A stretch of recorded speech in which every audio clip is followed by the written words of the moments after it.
Hello friends, আজকে recipe পোস্ত দিয়ে ভাজা পুলি পিঠে।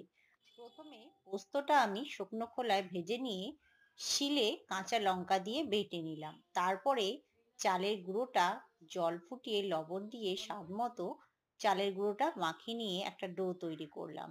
তারপরে একটা করে কেটে হাতের মধ্যে ঠোঙার মতো করে পোস্ত বাটার পুরটা ভেতরে দিয়ে দিলাম।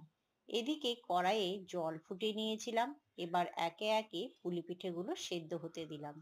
যখন সেদ্ধ হয়ে যাবে জলের উপরে অটোমেটিক ভেসে চলে আসবে। তখন পুলি পিঠেগুলো তুলে ঠান্ডা জলে ধুয়ে জল ঝরিয়ে নিলাম।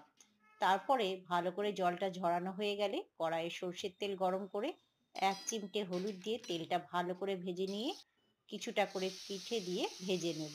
তার সঙ্গে দেব একটু বিট লবণ টেস্টের জন্য। আর ভালো করে ভাজা হয়ে গেলে নামানোর আগে একটু গোলমরিচ গুঁড়ো দিয়ে ভেজে ভালো করে মুচমুচো করে নামিয়ে নেব। এরকম ভাবে পোস্ত বাটা দিয়ে পুলি পিঠে খেতে কিন্তু দারুণ লাগে। যাদের সুগারের পেশেন্ট মিষ্টি খেতে পারেন না এরকম করে খেতে পারেন, আর যারা মিষ্টি খেতে পছন্দ করেন না, নুন ঝাল খেতে পছন্দ করেন, এরকম ভাবে ভাজা পুলি পিঠেটা খেতে পারেন। দুর্দান্ত স্বাদের হয়েছিল বন্ধুরা। কেমন হয়েছে কমেন্টে জানাবে।